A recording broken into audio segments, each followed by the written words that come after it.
This morning on a special edition of The Dish, you may know Jet Tila from his appearances on Iron Chef, Chopped, and Cutthroat Kitchen. But in Los Angeles, he's famous for a different reason. His family opened what's thought to be the first Thai grocery store in the U.S.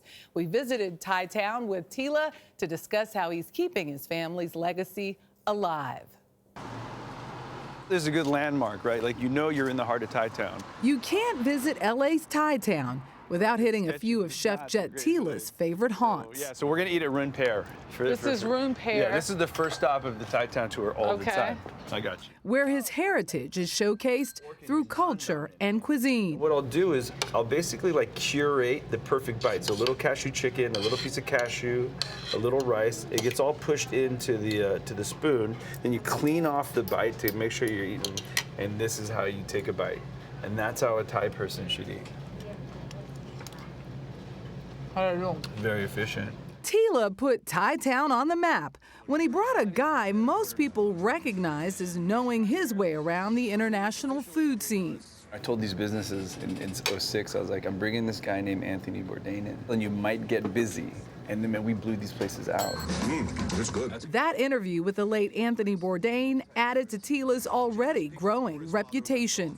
I'm going to do English muffin, poached eggs. Which ignited on cable TV. The dressing is fish sausage. But to understand Tila, you have to go back to his Chinese and Thai immigrant roots. Your family laid the groundwork for Thai food in America. It's kind of a big responsibility. So in 1966, my mom and my father immigrated to Los Angeles separately. They met a few years later because it was a little outpost. It was all the Thai people that were coming and going were based in East Hollywood, right here in Silver Lake. They opened a grocery store in 1972 that fed a growing immigrant community.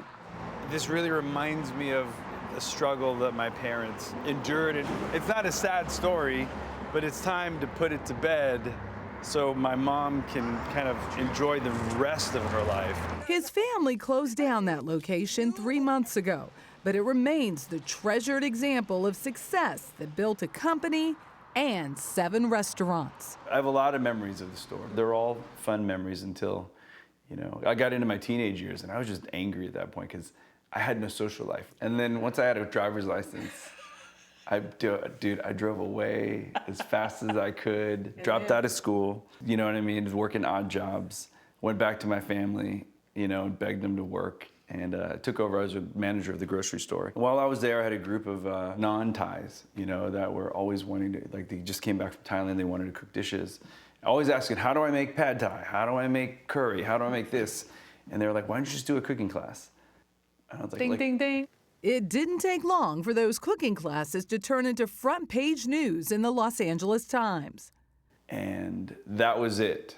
From that moment, the next few days, I got hundreds and hundreds of phone calls. And that made me realize that there is a need for someone to communicate, not just write recipes, but I did these fun little interactive cooking classes. Lo mein means soft noodles in a nice, really thick gravy, which basically I still do on Food Network today. So that was it. That was the moment that I was like, I can do this for the rest of my life.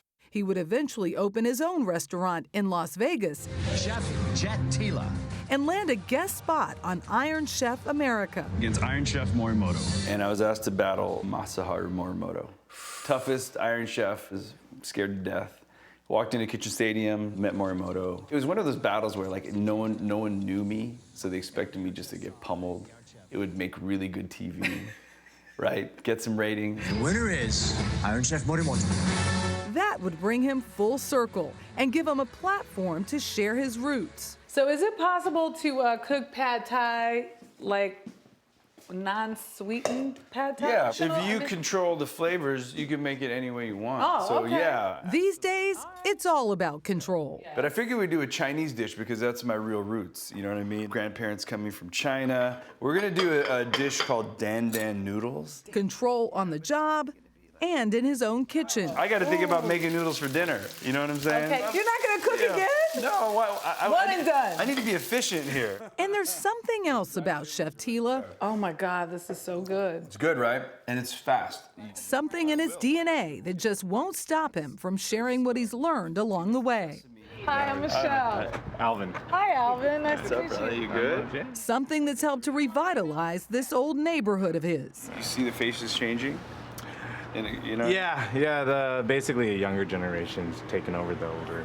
It's a one-of-a-kind food experience where you learn about Thai culture. What's good? One of our best sellers actually is the fang chi, which is, I want to say macaroon, but I hate saying that, even though it's a coconut cookie. Gooey. A little bit, yeah, gooey on the inside, a little bit of crisp on the outside. It doesn't get much sweeter than this. Grilled sticky rice with banana. If you like banana and coconut, this is it. Well, that's why you gotta come here. Oh my gosh, can I get a scoop of that green tea ice cream? Of course.